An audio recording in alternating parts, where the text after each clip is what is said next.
We have an active shooter. Let's go ahead and declare this a mass casualty. Welcome to Active Shooter, a podcast that covers the whys, the hows, and the aftermath of active shooter and mass casualty events.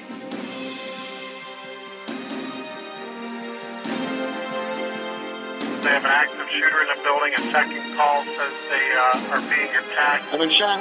16910 means we got shots fired at 4:15 ASL. Route 291 sounded like an automatic firearm.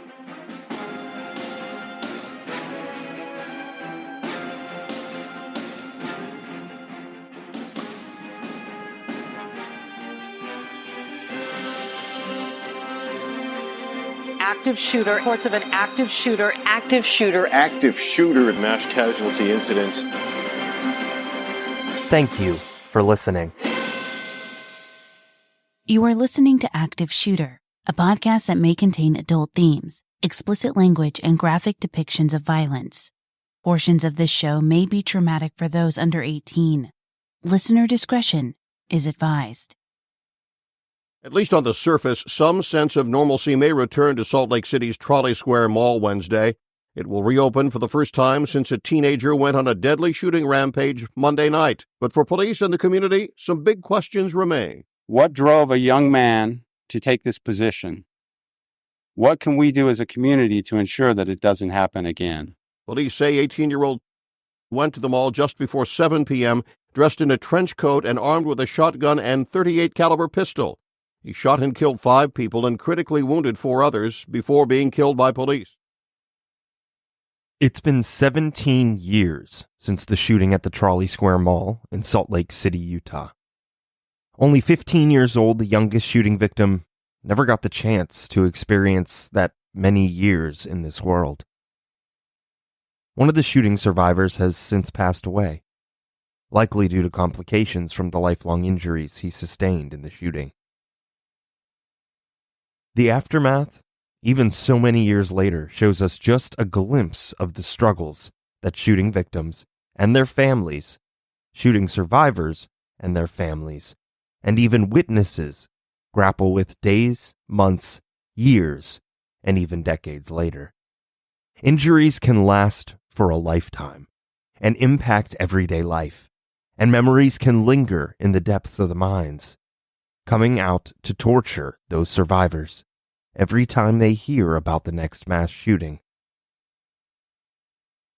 Today's case is dedicated to the lives and memories of the 4 injured survivors: Carolyn Tuft, A.J. Walker, Sean Munns, and Stacy Hansen, and the 5 shooting victims: Jeffrey Walker, Vanessa Quinn, Kirsten Hinckley, Brad France, and Teresa Ellis. Active Shooter, the podcast, is a High Five Holly production, and I'm your host, JT. If you've listened to our prior episodes, you know that the Active Shooter podcast team has taken the No Notoriety pledge, and we will not be sharing the real name of the shooters that we cover. We will be giving the shooters a pseudonym and refer to them by that name throughout the episode. This will help in clearing up any confusion in the story, while remaining true to our pledge in not naming the shooter by their actual name. We will refer to today's shooter as Xander.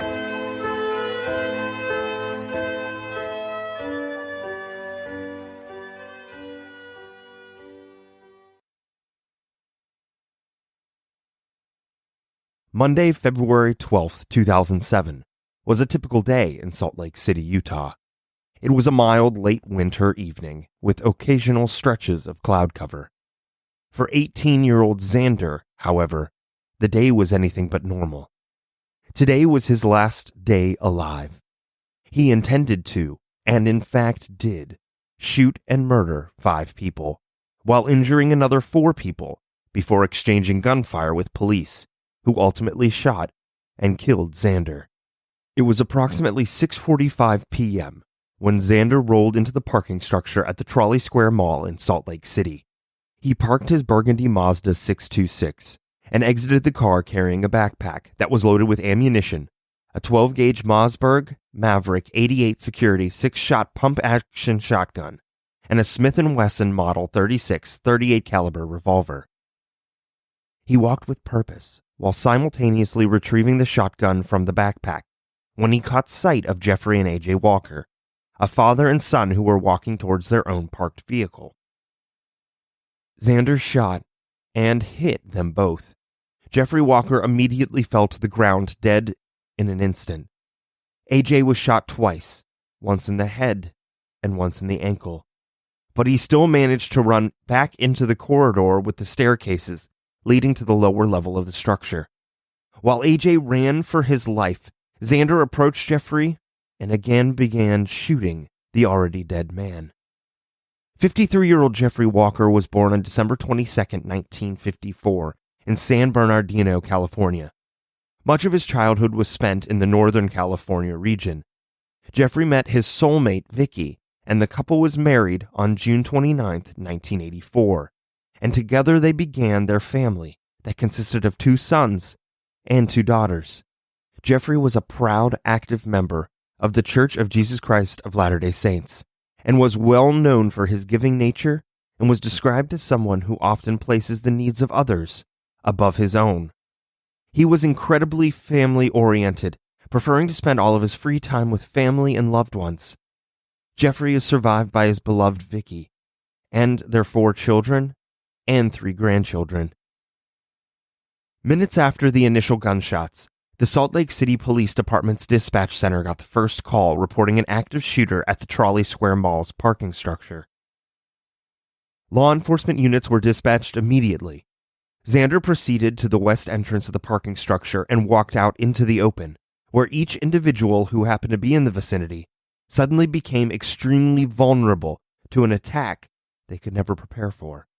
Indeed, the next person that came into contact with Xander, 34-year-old Sean Munns, had just parted ways with his wife and kids. The family was out for a birthday dinner. You can imagine how such a joyous occasion was juxtaposed against the horror and tragedy that was set to follow. Sean was about 30 yards away from Xander when he was shot twice in the back. The jolt from the bullets caused Sean to fall. He managed to get up and run into the now-defunct Hard Rock Cafe, where he alerted others to the active shooter. Sean also called his wife and hollered for her to turn around and drive away from the mall. Sean survived his injuries, but the effects of those injuries will be felt for a lifetime. He had 75 to 100 metal pellets lodged in his body, which can cause lead poisoning. So Sean was required to take specific medication several times per day for removing lead. Xander quickly walked up to the mall's entrance when a teenage girl was walking towards him, her inside the mall and him outside. The girl heard a disturbance outside of the mall and was going to check things out when she suddenly saw a man lower a shotgun and shoot twice at the doors she stood before. The glass in front of her exploded, yet miraculously, she was not hit. She ran into a store nearby where she was able to hide. Meanwhile, Xander entered the mall and headed towards the west stairs. A security guard spied Xander at the same time that Xander spotted him. He raised the weapon and shot several times at the guard, but he missed. Bullets struck the ceiling, causing debris to fall from above, and likely made the scene appear as chaotic and confusing as it surely felt. Xander continued through the mall when he noticed Vanessa Quinn running in the opposite direction. Using the .38 handgun, Xander shot at Vanessa and struck her in the chest. She fell to the ground, and just like with Jeffrey, Xander walked up to the young woman and shot her in the back of the head, execution style.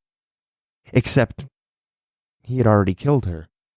This was just overkill, and it is disturbing and an utterly terrifying display of pure evil. 29-year-old Vanessa Quinn was born on February 8, 1978. She met her husband Rich in Cincinnati, Ohio in 1999, and they were inseparable from that day until her death.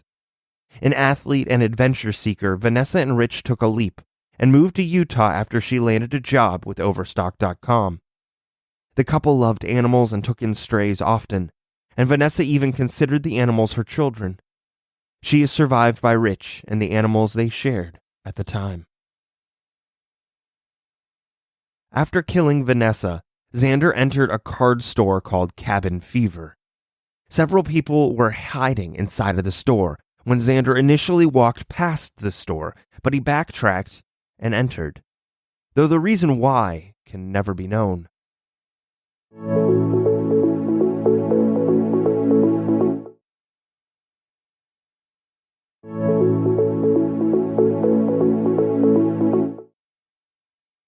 Inside of Cabin Fever, 53-year-old Stacy Hansen was crouched down near a window when Xander caught his eye. Stacy said to Xander, quote, "We all have families we love and just want to go home." To which Xander replied for the other man to shut up before lowering the gun and shooting Stacy in the stomach and arm. The window that Stacy was under shattered from the bullets, raining pieces of glass down on Stacy, who fell face first into the glass. Stacy was severely injured, and though he survived the injuries, his recovery was anything but swift. While he remained an incredible and positive force throughout, Stacy was forced to undergo numerous surgeries and was wheelchair-bound for the remainder of his life. Sadly, he passed away on November 5th, 2023. Elsewhere in the store, 44-year-old Carolyn Tuft was hiding by a display towards the front entrance, and her daughter, Kirsten, was nearby. Xander approached Carolyn and shot her, striking her left side and arm. She was injured, but she was alive.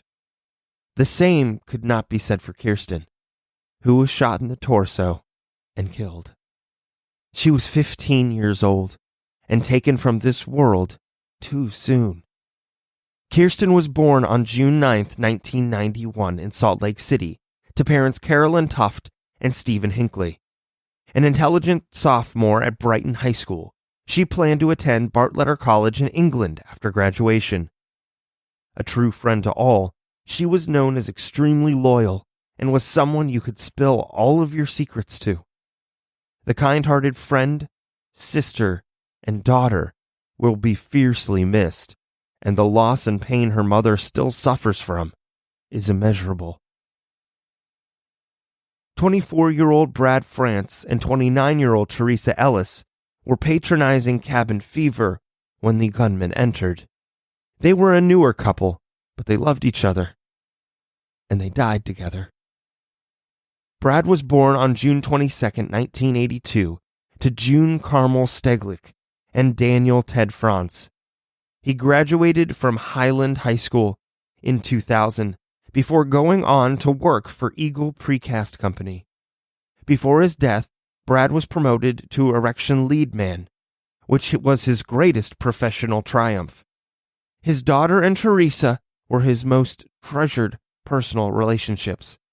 Teresa was born on January 26, 1978, in Jamestown, New York.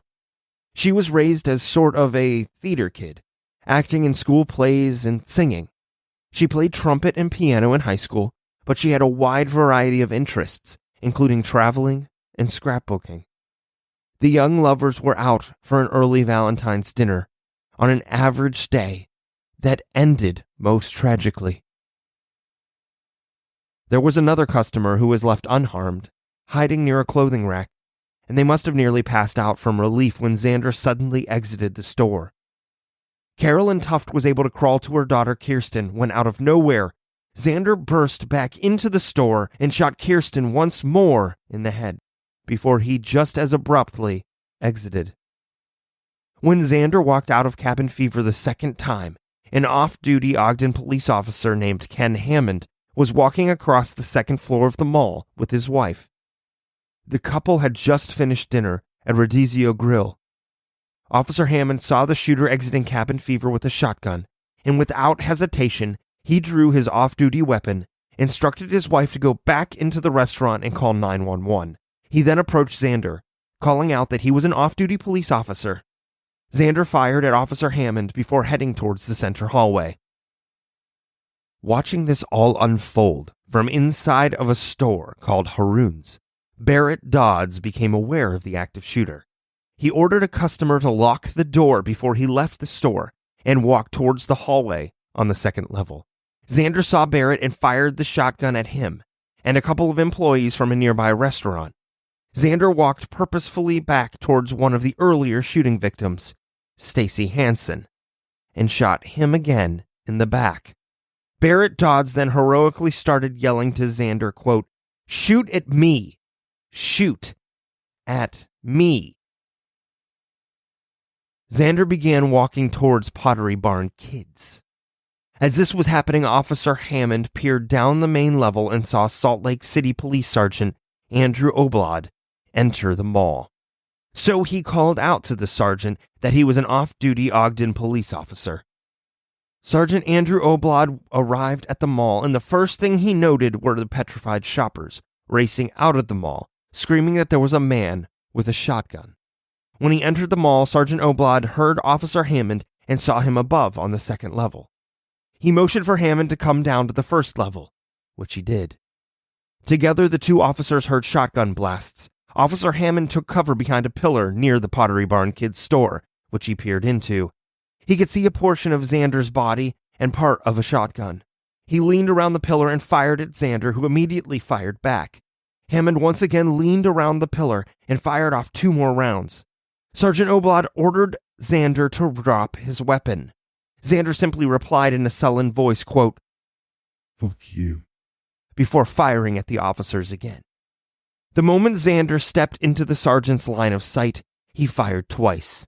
Unbeknownst to Xander, several Salt Lake City police officers, including Detective Dustin Marshall, Detective Brett Olson, and Sergeant Josh Schlarman, had approached from behind, confronted him, and after additional gunfire was exchanged, the threat was finally stopped. The shooter was killed. Salt Lake City PD Crime Scene Unit, along with the Utah Department of Public Safety Crime Lab, arrived shortly after to process the scene. 29 shell casings and 19 9mm shell casings were located, along with live shotgun shells, bullet fragments, and several shotgun wads. This included shots fired from police and shooter. Xander's car was searched and his license, an SLC library card, and a receipt for the shotgun bullets were found. Additionally, Xander's house, which he lived in with his parents, was searched. When law enforcement arrived, they were tasked with giving a death notification that was served with a request to search the residence, and most especially, Xander's room. Xander's parents were visibly upset and didn't appear to have any clue what their son had done. The news was breaking all over TV, which was playing inside of their living room. The couple just never dreamed it was their boy who could be responsible for so much devastation. They seemingly cooperated fully with police, providing all information they knew or thought might help. Xander lived in the basement of his home. The basement was made up of 2 rooms and a utility room. Inside of his bedroom was his bed, which you'd expect. It was what sat on the bed that was noticeable. There was an empty shotgun case that was partly concealed by a pile of clothing. In the closet was a metal lockbox that sat unlocked and empty. On the nightstand sat Xander's resident alien identification card, social security card, a gun cleaning kit, a checkbook, a Muslim prayer book, and a receipt showing the purchase of a Mossberg shotgun. The only thing the police didn't seem to find was an answer, or reason, for why this horrific shooting took place. There was no manifesto, no note, nothing.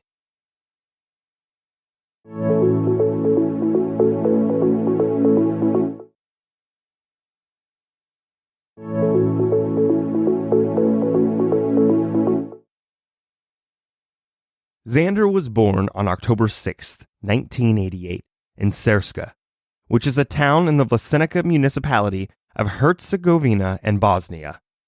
His family immigrated to the United States in 1998. When he was 9, Xander became a permanent resident, receiving a green card in 2005.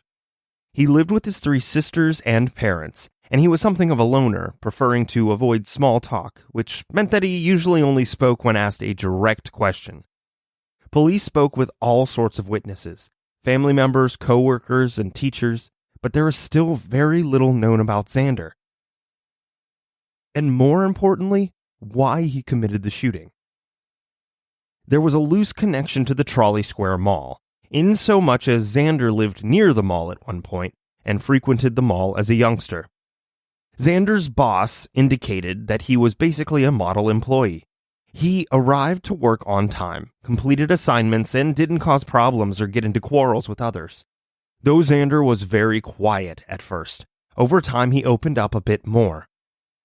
The boss said that Xander seemed anxious and spoke with a hand near his mouth, as a sort of nervous gesture. Sometimes he became very introverted, and then would become anxious, then back to being friendly again. At work, Xander was never one to initiate conversation. He would participate when spoken to, but he never talked first, and he almost always ate alone in his car at lunch. These all seemed more like quirks rather than red flags that would raise suspicions. One family member said that she rarely saw Xander when she visited. Although he was never rude, he acknowledged her presence and even brought her something to drink. However, he would immediately retreat back to his room with barely more than a few, if any, words. The same family member indicated that she could not recall if she had ever seen or heard of any friends that Xander had. One witness that police interviewed stated that Xander once got into a fight at the mall. It was over a video game, and it's not clear whether it was a physical or verbal fight, but such an encounter seemed highly out of the norm for Xander.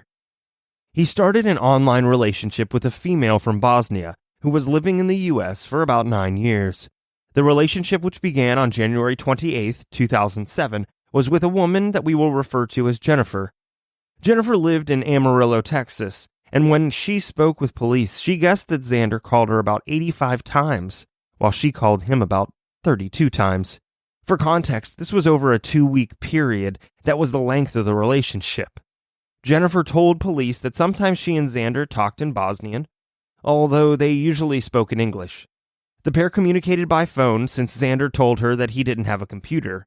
They mainly spoke about her, but Xander did tell her that he planned to visit her in Amarillo on March 28, 2007. He was going to stay with her, but she wasn't aware of him ever actually purchasing a plane ticket.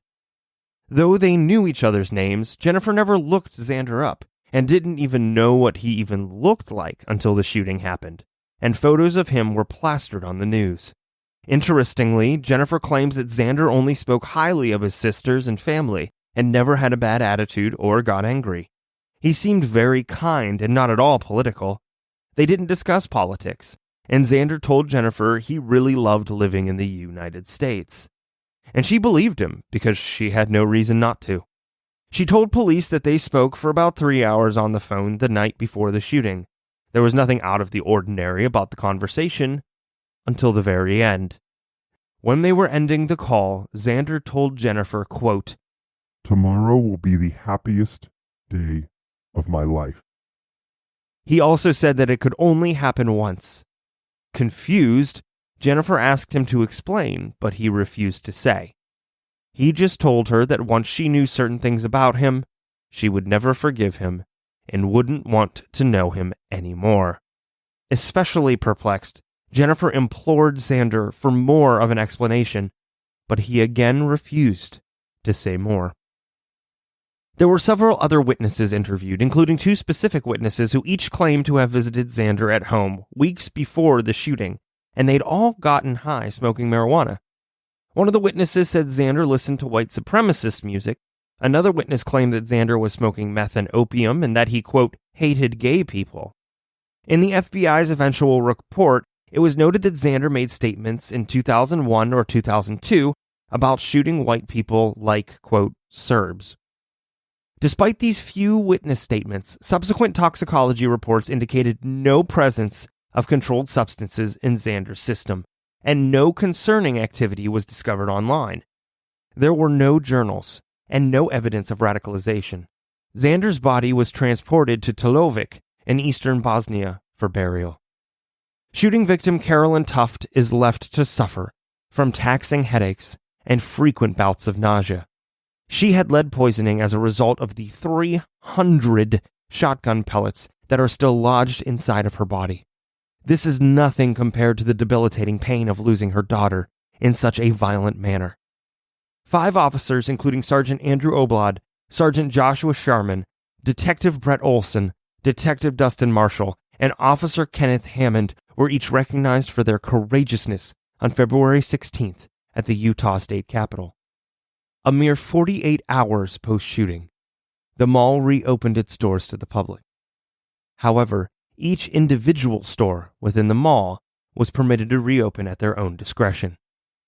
A memorial, flowers, and cards was erected near the mall's fountain. We all have the unique ability to help prevent such a catastrophic event from happening if we keep our eyes and ears open and never hesitate to report when something or someone just doesn't seem right. With the delicate balance of mental health reform, education, active shooter training, and common sense gun laws, we may one day realize the dream that there will be no more active shootings. We pray that love will prevail over hate. Too many have died. We should say to ourselves, not one more. In the meantime, we urge our listeners to stay aware of your surroundings and keep in touch with your loved ones. If you see something, say something. You never know how many lives you'll be saving.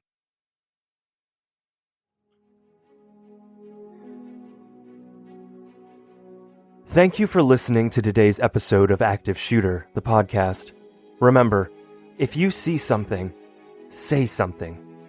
There's no telling how many lives you may be saving. A big thank you to Darren Curtis, who composed some of the songs on our show. You can find him online at www.darrencurtismusic.com. Make sure to check us out on social media. You can find us on Facebook at Active Shooter, the podcast, and on Twitter at Podcast Active. Thank you, and be safe.